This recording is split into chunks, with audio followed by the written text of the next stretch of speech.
Hayabusaning eng ko'p ishlatiladigan ikkita kombosini ko'rib chiqamiz. Birinchi kombo uni eng oddiy kombosi hisoblanadi va juda ko'p o'yinchilar tomonidan ishlatiladi. Bunda ikkinchi skill uchun dushmanga to'g'rilab, birinchi skillni berib, 2 marta ikkinchi skillni berib, keyin dushmanga uchib borib, birinchi skillni qaytadan berib ultaverasiz. Bu komboni plyus tarafi uni ishlatish juda ham oson, lekin reaksiyasi kuchli igrok bo'lsa, siz ushlab olish ehtimoli katta.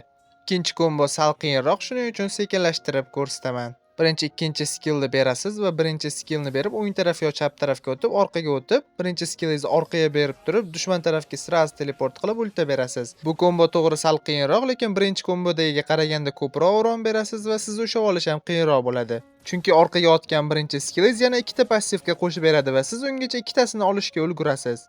Yana bir yangilik, 7-avgust kuni jodugarlar jangi skinlari qaytmoqda. Ularni sotib olish uchun almazda bo'lsa, Telegramdagi Uspin donat botidan sotib olishingizni tavsiya qilaman. Sotib olish jarayonida Caesar promo kodini ishlatsanglar, sizlarga ajoyib chegirmalar taqdim etiladi.